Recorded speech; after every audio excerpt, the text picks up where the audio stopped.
Ombea maamuzi ya watu wanaosimamia maamuzi ya fedha unayoitegemea ili kutimiza malengo yako na mipango yako. Ombea maamuzi ya watu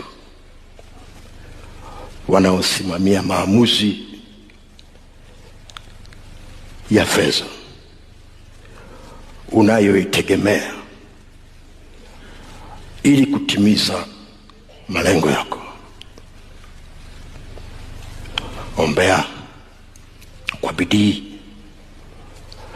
maamuzi ya watu wanaosimamia maamuzi ya fedha unayoitegemea ili kutimiza malengo yako.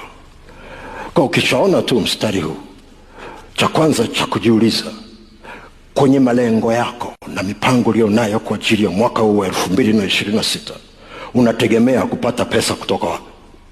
Unategemea kupata wapi?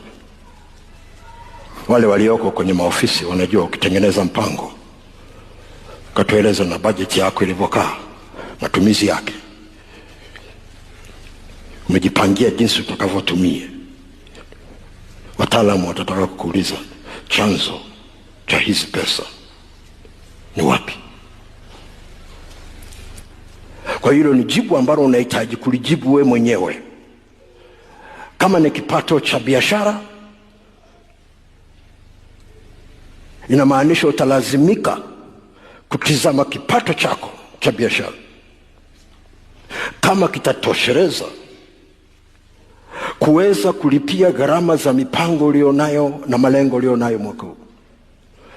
Kama ni mshahara, utalazimika kutazama ule mshahara. Huwezi kwepa, la sivyo itakuwa ngumu sana kuombea hili jambo. Kama unategemea mikopo,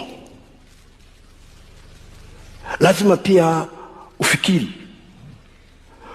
Utakapoingiza wazo la kusema nitakopa, Roho Mtakatifu atakupeleka kutathmini hali ya ulipaji wa mkopo uliofanya mwaka 2025. Hutakwepa kufikiria hiyo. Kama rekodi yako iko vizuri, kama rekodi yako haiko vizuri, utalazimika tu. Lazima ujiulize hilo swali. Kama ni msaada kutoka kwa wafadhili, pia uwe na uhakika. Uliona mtu anatengeneza bajeti yake alafu anasema nitapeleka maombi haya kwa wafadhili, wasipokupa? Sikwambii ni vibaya kuwaza, lakini najaribu kukufikirisha uone umuhimu wa kuomba. Gospel for all nations.